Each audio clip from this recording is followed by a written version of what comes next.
আসসালামু আলাইকুম রহমতুল্লাহ। নিশ্চয়ই সবাই ভালো আছেন। সবাইকে জামাস ম্যাথ কেয়ারে স্বাগতম। আজকে যে বিষয়টি নিয়ে আপনাদের সামনে কথা বলবো সেটি হচ্ছে ভাগ। চলুন শুরু করা যাক। ভাগের খুব গুরুত্বপূর্ণ একটা সূত্র আছে, সেটা হচ্ছে ভাজ্য সমান ভাজক গুণ ভাগফল যোগ ভাগশেষ। এটা যদি আমরা বুঝতে পারি তাহলে ভাগ আমাদের কাছে কোনো বিষয়ই হবে না। তাহলে আমরা এখানে ভাজ্য সমান ভাজক গুণ ভাগফল যোগ ভাগশেষ এই চারটা দ্বারা আসলে কি মানে বোঝায় সেটা আমরা একটু বুঝে আসি। এটা হচ্ছে কি ভাজ্য।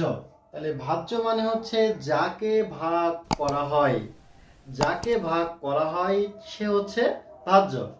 এরপরে ভাজক। ভাজক কি জিনিস? যাকে দিয়ে ভাগ করা হয়। একটা সাধারণ বিষয় বললে বুঝে আসবে।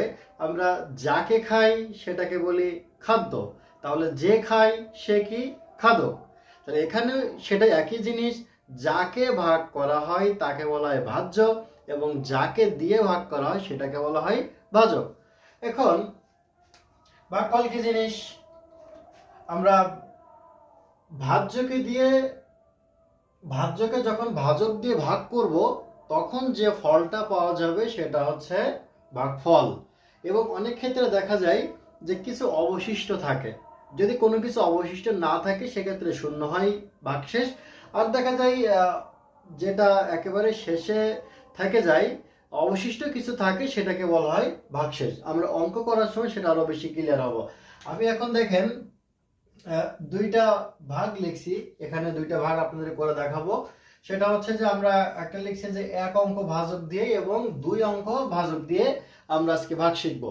তাহলে প্রথমে এক অঙ্কটা দিয়ে আমরা শিখি এখানে। তাহলে এখানে আমরা প্রথমে ভাজক লিখব 7/918। ভাগ খুব সহজ একটা জিনিস যদি আমরা বুঝি। তাহলে আসেন আমরা খুব ভালো করে বুঝি এটা। আমরা প্রথমে এই যে ভাজ্যটা আমাদের যা আছে, ভাজ্যের প্রথমে বাম পাশ থেকে একটা অঙ্ক আমরা নেব। তাহলে দেখেন এখানে 918। 918 প্রথম অঙ্ক কোনটা? বাম পাশের 9। এখন দেখব এই 9-এর ভিতরে ভাজক যেটা আছে 7, সেটা কতবার যায়। তাহলে আমরা নামতা পড়ি যে 7 7, 7 দুনো 14। কিন্তু আমরা এমন ভাবে নেব সেটা যেন 9-এর উপরে না যায়। তাহলে 9-এর ভিতরে 7 একবার যায়, তাহলে 7 এরপরে যখন আমরা ভাগ করে এখানে বসাচ্ছি, যে কয়বার যাবে সেটা বসবে ভাগফলে। তাহলে এখানে বিয়োগ করলে কত হয়? 7 থেকে যদি আমরা 9 পর্যন্ত যাই তাহলে 2 বিয়োগ করলাম। বিয়োগ করার পরের কাজ হচ্ছে আমাদের ডান পাশ থেকে একটা সংখ্যা নামবে। তাহলে এখানে 9-এর ডান পাশে কত আছে? 1। তাহলে 1 নামবে, 1 নামলো। তাহলে দেখেন এবার 21 হলো। 21-এর ভিতরে 7 কতবার যায়? তাহলে 7 7, 7 দুনো 14, 3 7 21। যদি আমরা নামতা নাও জানি তাহলে প্রথমে 7-এর সাথে 1 গুণ করি, 7 7। এরপর 7-এর সাথে 2 গুণ করি, 7 দুনো 14। 7-এর সাথে 3 গুণ করি, 3 7 21। এভাবে আমরা 1 2 3 4 5 6 এভাবে হিসাব করে আমরা এখানে বের করতে পারবো। তাহলে যেহেতু 21-এর ভিতরে 7 3 বার যাচ্ছে, 3 7 21। তাহলে বিয়োগ করি, 1 1 মিলে গেল 0, 2 2 0। কিন্তু এখানে 0 বসবে না, কারণ কি আমার ডান পাশে এখনো অঙ্কের কাজ বাকি আছে। তাহলে ডান পাশ থেকে আরেকটা সংখ্যা নামবে, সেটা হচ্ছে 8। এখন 8-এর ভিতরে এই যে ভাজক 7, সেটা কতবার যায়? একবার যায়। 7 7 বিয়োগ করলাম 1। এখন দেখেন এই যে সূত্রটা আমরা এখানে একটু দিয়ে প্রয়োগ করে বোঝাই। তাহলে প্রথমে কি আছে? ভাজ্য। তাহলে যাকে ভাগ করছি সেটা কি? ভাজ্য। এই যে 918-কে আমরা ভাগ করছি, তাহলে এটা হচ্ছে ভাজ্য। তাহলে 918-কে আমরা কাকে দিয়ে ভাগ করছি? 7 দিয়ে। তাহলে এখানে 7 হচ্ছে ভাজক। 7 হচ্ছে ভাজক। এখন এই ভাজ্য এবং ভাজক ভাগ করে আমরা কি পেয়েছি? ভাগফল পেয়েছি। সে ভাগফল কত? 131। এটা হচ্ছে ভাগফল। আচ্ছা, এরপরে আমাদের কি আছে? ভাগশেষ। তাহলে ভাগশেষ কি? অবশিষ্ট যেটা থাকবে সেটা হচ্ছে ভাগশেষ। তাহলে এখানে আমাদের অবশিষ্ট কত আছে? অবশিষ্ট আছে 1। তাহলে এটা হচ্ছে যে আমাদের ভাগশেষ। এটা হচ্ছে যে আমাদের ভাগশেষ। তাহলে নিশ্চয়ই এটা বুঝতে পেরেছেন। এবার আমরা এই যে দুই অঙ্কের ভাজক যেটা সেটা আমরা একটু দেখি। তাহলে এখানে তাহলে ভাজক যেটা সেটা বসাই 12 ভাগ 25,385। ভাগের নিয়ম সব একই। তাহলে এখানে আমরা প্রথম কি করব, ভাজ্য যেটা আছে ওর বাম পাশ থেকে একটা সংখ্যা আমরা নেব। তাহলে কত নেব, 2। তাহলে দেখেন তো 2 এর ভিতরে ভাজক যেটা সেটা যায় কিনা। তাহলে 2 এর ভিতরে কি 12 যায়, কখনোই যায় না। তাহলে কি করব, আরো একটা সংখ্যা নেব। তাহলে কত হলো এখন 25। এখন দেখবো 25 এর সাথে 12 কতবার যায়। তাহলে আবার নামটা পড়ি, 12 একে 12, 12 দুনো 24, দুইবার যায়।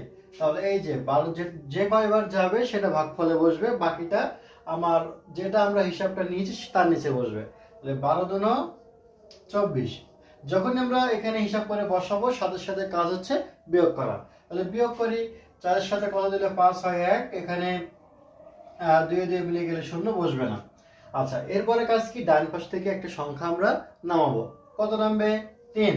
তাহলে কত হলো এখানে 13। তাহলে দেখবো এখন 13-র ভিতরে এই যে ভাজক যে 12 এটা কতবার যায়। তাহলে 12 একে 12, একবার যায়। যদি দুইবার নেই 12 দুনো 24, কিন্তু 13-র উপরে আমাদের যাওয়া যাবে না। তাহলে হচ্ছে 12 একে 12, কি কাজ, ওই বিয়োগ। তাহলে 2 এর সাথে কত দিলে 3 হয়, 1 হয়। আর এখানে একে মিলে গেল, 0 বসবে না। আচ্ছা, কারণ বাম পাশে 0 দিল সাধারণত বসে না, দেওয়ার দরকার নেই। আচ্ছা, এরপরে কি কাজ, ডান পাশ থেকে আবার একটা সংখ্যা নামবে। কত নামবে, 8 নামবে। কত হলো 18। তাহলে 18-র ভিতরে 12 কতবার যায়। তাহলে 12 একে 12, 12 দুনো 24, একবার যায়। তাহলে 12 একে 12। তাহলে এখন কি কাজ, বিয়োগ। 2 এর সাথে কত দিলে 8 হয়, 6, এক একে মিলে গেল, বসবে না, 0। এখন আবার কি কাজ, এখন যেহেতু ডান পাশে যতক্ষণ আমাদের সংখ্যা থাকবে ততক্ষণ আমাদেরকে নামাইতে থাকতে হবে। তাহলে কত হলো, দেখেন হচ্ছে যে 5 নামবে। তাহলে কত হচ্ছে 65। এখন 65-র ভিতরে 12 কয়বার যায়। তাহলে 12 একে 12, 12 দুনো 24, 3 12 36। তাহলে আরো বেশি যাবে। তাহলে আমরা একটু গুণ করে দেখি। তাহলে 12-র সাথে আমরা 4 গুণ করলাম, 4 দুনো 8, 4 একে 4, তাও কম হয়ে যাচ্ছে। আরো একবার নিয়ে দেখি। তাহলে 5 যদি নেই, 5 দুনো 10 0, হাতে 1, 5 একে 5 আর 1 6, 7 6 নিয়ে দেখি। 12 6, 6 দুনো 12, 2 হাতে 1, 6 একে 6 আর 1 7, 72। তাহলে দেখেন 48 নিলে কম হয়ে যাচ্ছে, 5 বার নিলে 60, তাও কম হয়ে যাচ্ছে, 72 6 বার নিলে তাহলে অনেক বেশি হয়ে যাচ্ছে। তাহলে আমরা কত নেব, 5 বার যেটা সেটা নেব, এই যে 5। তাহলে কত হচ্ছে 5 12 60। বিয়োগ করি, তাহলে 5 আর 0 বিয়োগ করলে 5, 6 সে বিয়োগ হইলে 0 এখানে বসবে না। এখন এই সূত্রের সাথে আমরা মিলাই। তাহলে ভাগ করছি কারে, এই যে 25,385 রে। তাহলে হচ্ছে যে এটা হচ্ছে আমাদের ভাজ্য। এরপরে হচ্ছে যে যাকে দিয়ে আমরা ভাগ করছি কোনটা, সেটা 12। তাহলে 12 কি এখানে ভাজক। আচ্ছা, এখন ভাজ্য এবং ভাজককে ভাগ করে কি পেয়েছি আমরা, ভাগফল। ভাগফল কোনটা, এই যে 2115, এটা হচ্ছে যে ভাগফল। আর হচ্ছে যে এই যে 5, এটা কি, এটা হচ্ছে অবশিষ্ট জিনিস, আমরা ভাগ করে এটা আমাদের অবশিষ্ট। তাহলে অবশিষ্ট, এটা হচ্ছে ভাগশেষ। আচ্ছা, এখন আমরা এই যে এই অঙ্কটা আমরা সূত্রে একটু বসাই দেখি। তাহলে আমাদের ভাজ্যটা কিভাবে আসবে, দেখেন। ভাজ্য কত, 25,385। 25,385 সমান ভাজক কত আমাদের 12, গুণ ভাগফল কত 2115, যোগ এরপরে ভাগশেষ কত আমাদের, ভাগশেষ হচ্ছে 5। তাহলে দেখেন আমাদের এই যে ভাজকের সাথে ভাগফল যদি গুণ করি আর পরে যদি ভাগশেষ যোগ করি, তাহলে 25,385 আসবে। তাহলে দেখেন কত আসে এখানে। তাহলে এখানে দেখেন কত আসবে। তাহলে 12 আর 2115 যদি আমরা গুণ করি, যেহেতু এখানে দেখেন গুণ এবং যোগ দুটো আছে, তাহলে যদি যোগ বিয়োগ গুণ ভাগ থাকে তাহলে গুণ এবং ভাগের কাজ আগে করতে হয়। তাহলে এখানে গুণের কাজ আগে। তাহলে 12 আর যদি 2115 গুণ করি তাহলে হয় 25,380 যোগ আর এই যে 5। তাহলে দেখেন 25,385। তাহলে দেখেন এখানেও 25,385, এখানেও 25,385। তাহলে সূত্র কি পাইলাম, ভাজ্য সমান ভাজক গুণ ভাগফল যোগ ভাগশেষ। আশা করি নিশ্চয় সবাই বুঝতে পেরেছেন।